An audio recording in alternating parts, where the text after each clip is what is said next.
Not all real and fake daughters will fight to the death. I am the mother of the fake daughter, an ordinary rural woman. After discovering that the daughter was taken away by mistake, I took my biological daughter home as soon as possible.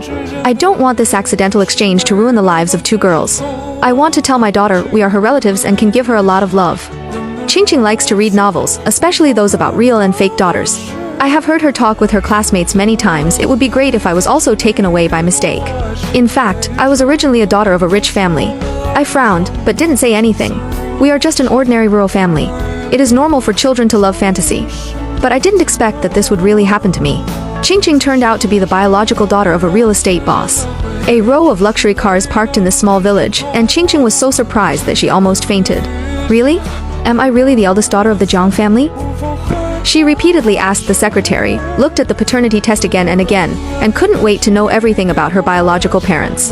I listened silently and asked the secretary if I could go to the Zhang family with them. The secretary was stunned and said that she would ask for instructions. Qingqing seemed to realize that I was next to her, and she smiled awkwardly and took my arm. Mom, I was just too surprised. Don't worry, I'm not the kind of person who forgets my loyalty when I see profit.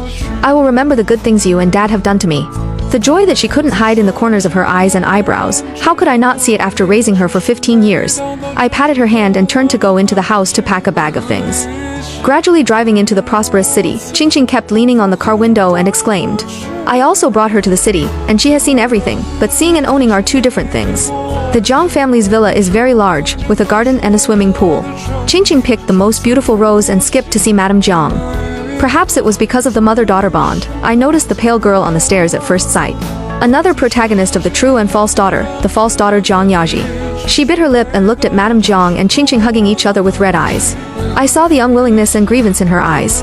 I took a deep breath and put down the things in my hand. Madame Zhang, since the truth has been revealed, I will take my daughter back. As soon as these words came out, everyone present was silent. Madame Zhang frowned. I didn't say I would drive her away. I saw Qingqing obviously stiffen for a moment, and her eyes flickered. I pointed at the package and said, Qingqing, these are your favorite sausages and kimchi. Take care of yourself in the future. Then I turned around and gave the girl upstairs a kind smile. Let's go. Mom will take you home. Zhang Yaji cried and hugged Mrs. Zhang. Mom, Mom.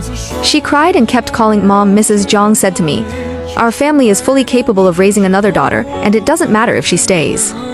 I was very calm. It's not anyone's fault that this happened, but you can't deprive me of my rights as a mother. Besides, Qingqing just returned to the Zhang family. You should pay more attention to her. Although I am a rural woman and don't have much foresight, but I know very well that letting me take my biological daughter away is the best choice for both children. Before leaving, Mrs. Zhang said that this will always be her home and she can come back to see them at any time. Before getting in the car, I looked back. Qingqing held Mrs. Zhang's arm tightly, still smiling, but not as happy and bright as when she came. I shook my head and sighed deeply in my heart. The car was silent. Zhang Yaji didn't say a word. I asked her a few simple questions. I will call you Gigi from now on? She just nodded and shook her head, not looking at me, staring at her phone in a daze. I sighed. Are you blaming me? Why do I have to take you away? She didn't say anything and acquiesced. I was not angry. She had been in her comfort zone for so many years, and suddenly an unknown relative took her away, and she had to adapt to a strange environment and life again. She was only 15 years old, and no one could ask anything of her. I said, because I know you won't be happy if you stay. She looked up and said the first sentence to me. Why do you say that? She was accusing, even blaming, and regretting. I didn't answer, but just said you will understand later. I didn't ask the secretary to take us to the door, and we stopped near the village. You will live here in the future, so you can get familiar with the surrounding environment first. I wanted to help her carry the suitcase, but she was very resistant, and I didn't force her.